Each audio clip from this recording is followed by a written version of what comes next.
Hey, welcome back to the Artie Lange Show. My next guest is, in my opinion, one of the best comics the last couple of generations. Just unique, different, the direct opposite of a hack, a true original. And I'm happy to have him here. Write it down. Tell them to write it down. Because they'll just blow it off. Like, oh, that's good. But work my ass off. I want to say this. I want to say thanks to French Quarters, guest apartments, for being our New York City hotel. Let them be your headquarters in New York City. Go to FrenchQuartersNY.com for your next stay. Go to FrenchQuartersNY.com to book your next stay. But anyway, the great Rick Shapiro's here. What's up, Rick? I have no idea. You look good. A lot of stuff. Now, last time I saw you, we were doing stand-up. Auditioning. No, I'm L.A. Auditioning. Are you getting a lot of auditions? Actually, it's gotten much better the past 2 days. 2 weeks. What are you reading for? Are you going for a lot of recurring roles on, like, The Big Bang Theory and stuff? I was hoping, you know. I've worked hard to be in shape and to walk like a gummy worm. And to be meaningless and full of crap. Now, you had a reel on Louis C.K.'s show on HBO before this one on FX. Yeah. On Lucky Louie, you did a full frontal nude scene. Is that true? Yeah, but I was doing that my whole life for small bucks. Did you get in shape for that? No. No. I got shape. No, I could always run fast. Yeah. But the funny thing was, they told me, Louis goes, I know what you're gonna do, and don't come out with a, you know. Yeah. A ladder. Excited. I'm looking at a ladder because I'm learning how not to curse. Just whatever object's in the room, a trophy. But I'd be in the corner, and the guys who were PAs were kind of like freckle face, howdy doody guys. Yeah. I need water. I'm dehydrated. I stutter. That's fine. So I'm in the corner, you know, like trying to get. Excited. And I don't have any clothes on, and they came in and they go like, Rick, it's time for, oh, Jesus Christ. and then they did it again. Like the other guy comes in and he goes, Rick, it's time, oh, God. It's an awkward situation. Yeah, that's why I couldn't get one. But it worked. Now, last time I saw you, we were both doing a set of stand-up at Gotham. Yeah. And I saw you said, as funny as ever, and in the middle of the set, you said you miss cocaine. Yeah. Is that true still? Do you still miss cocaine? More than ever. I gotta tell you, I mean. Did you do a lot of coke? I love when a guy like you asks, and you got hell in your eyes and a squint of trying to find joy in the world. You're like, did you do a lot? Tell me what you think a lot is. Well, you know, because the real question is, do you have any? Yeah, I know. I thought that too you. I'm feeling you out, right? Exactly. Yeah. No, but we have a lot in common, you know. Yeah. It's how are you doing these days with missing cocaine? I mean, well, I've been off that for years and years, like Good. a long time. Me too, actually. I found it easier to kick that than other things. Yeah. Opiates was way harder for me, you know. Oh yeah. What are those? Like heroin. Oh, like morphine and stuff. Yeah, stuff like that. Oh, heroin's an opiate. That's funny. I always thought tar hash was an opiate. No, that's more like well, no, tar is partially, yeah. Yeah, but I never put names on it. I would work for guys who had it. Right. Whatever it was they had, I would go, thanks. Yeah. You know, it was pills, it was whatever. And the weird thing was, a couple of years ago, I was prescribed Adderall. Yeah, no, that stuff, man. Prescribed, and I went off the deep end. I mean, it's methamphetamine. It's a cooler name for methamphetamine. Yeah, and for some reason, I would always defend it. Like, well, it's not really. There's like another chemical in it, the doctor said. Because I couldn't imagine. I'm like, I'm taking speed. I know. It's exactly what it is, yeah. And the doctor's going, here, have some Adderall. Why don't you just cook all that speed? You need some speed. Yeah, right. You mean Benny's? I've assessed, yeah, right, exactly. I've assessed the situation, Rick, and you need speed. Yeah, that's what I definitely need. What was he giving it to you for, ADD? Yeah. Wow. And that's what they tell you. They're doing it with kids, like 15-year-old kids come home and they tell their parents, like rich kids, they tell their parents, sometimes in history class I stare out the window. And the shrink goes, here, take some methamphetamine. You're not focusing. Yeah, you're not focusing. That's why you're not getting it. And some people they're like, well, our kid's only getting a C in history. They're clearly an A student. Like, maybe thinking your kid's stupid. Yeah, right. They don't want to admit. Be that. Right. Can't be that. Right. You got to load them up. He should be a rocket ship, not a human being. I don't know why my son isn't a Mustang. You know? And it's true. Like, nobody looks at their kid. They look at them as objects in which to go out in the world and win. They represent you, and you don't want to admit that they might be stupid. Yeah. They might be just dumb. Or dreamy-eyed little nymphs. Right. Just guys from another world. There's that, yeah. Or Sure. girls. Right, yeah. No, Girls are nymphs. And then they give them speed at the age of 15. They get them hooked on that. And then they go, well, sometimes when I don't have it, I get anxious. So then they give them Xanax to come down. And then they create a drug addict at 16. And a shrink is the dealer. You know, it's crazy. Yeah, and by the way, this is a sports show. But this is all I know about. I was listening to the sports stuff. I was like, I don't know any of that stuff except Roger Staubach about 40 years ago.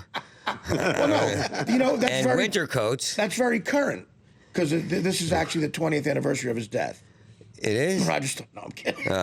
He's still alive. No, don't tell my old man I'm stupid. Oh, no, tell him I'm stupid. I'll get some Adderall. but it was crazy. It was like, it worked better than any antidepressant. And then the doctor would say, you're using it as an antidepressant. I'm like, but it feels good. Like, I feel great. I would take all the other antidepressants and nothing's working, doctor. I had a doctor who would fall asleep while I was going, and I didn't think that was a problem. I was like, well, that's probably psychiatrists. You know, they're focusing, they're in the zone. Because that's what one doctor told me. No, when you talk, I'm in the zone. It's how I get into a trance and I try to hear what's underneath. So you're giving him the benefit of the doubt. Yeah. Right. Because I could get drugs. Give every drug dealer the benefit of the doubt. My doctor was asleep for 40 minutes. He must be great. he must be Freud. Yeah. Well, in the beginning, Freud used to give people coke. He did. Yeah, he did. And that's he right. found out they got happier, oddly enough. And it cured depression. So with Adderall, you were feeling the same thing. Yeah. It was you were high. But that's amazing. Like, yeah. I want to read more about it, because did he ever talk about the results after they were happy? Like, they're happy. Then a year or two, a year into his journal, he goes, they're starting to become unhappy. Right. Exactly. Freud would go, yeah, then they got irritable. Yeah. They started to get irritable. They're getting mad at me. They're rude. They're running through restaurants acting like big shots. That'd be funny. They keep telling me about a new project they're working on. Yeah. They keep saying they're in the record business. One of my clients in 1881. It's like with Freud's journal, it says, gave man cocaine for 4 straight months, was happy for 3.5. The last half, he's been telling me he's in the record business. And now he's working with Robert De Niro in Tribeca. He keeps saying Tribeca.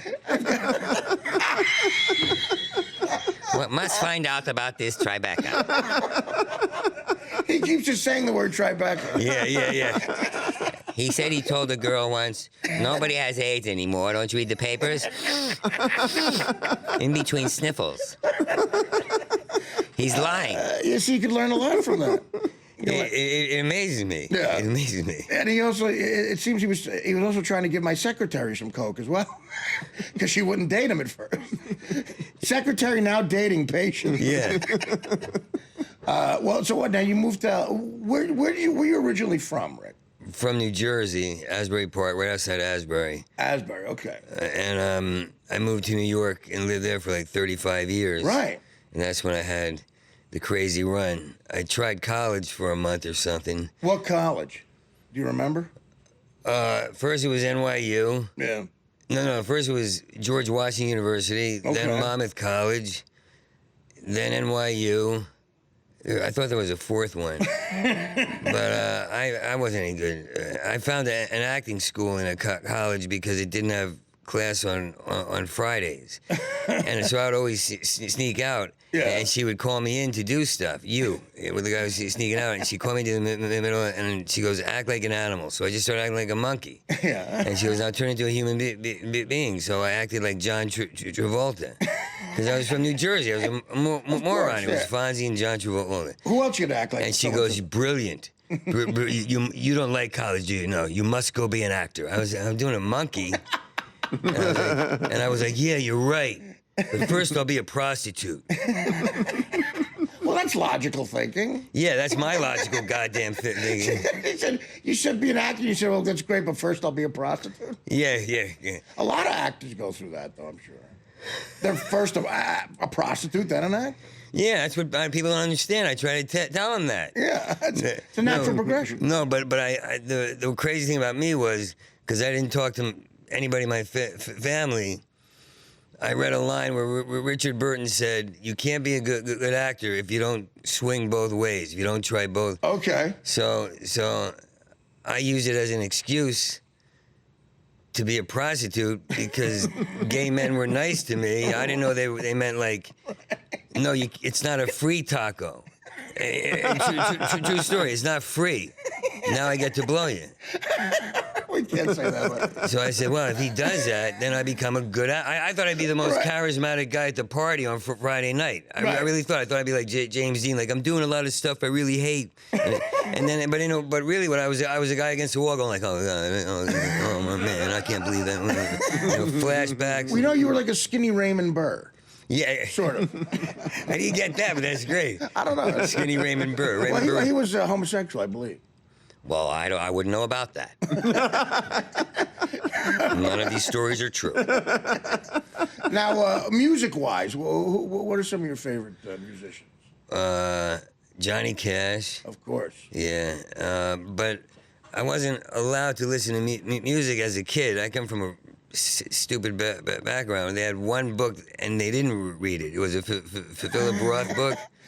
They had one Philip Roth book and they didn't read the book? Yeah, they were like the dumbest. I mean, all they wanted to do was assimilate. They wanted to be like Donna, my mother, like Donna Reed. She had a haircut and Jackie Onassis glasses, and my father. They didn't want to take any risks. Yeah. Yeah.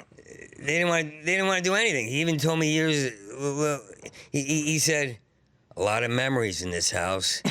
And I was like, oh, he's having his episode again. Because that's all he ever That was had. the key, a lot of memories. He blurts something out, and it meant either he was going to whack the crap out of you or just tell you a dull story, and you're supposed to go like, hi. Now, what would you rather have, the dull story or the crap beat out of you? After a while, you wanted the crap beat out of you.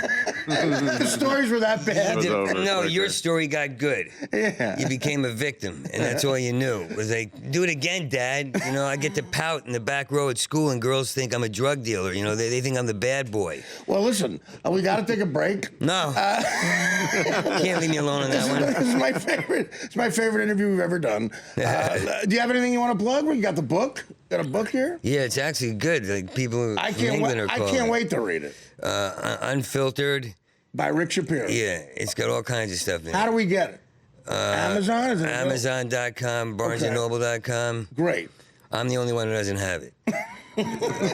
Well, we're going to take a break. We'll talk more about the book and more with the great Rick Shapiro. The Artie Lange Show, weeknights on Audience, only on DirecTV.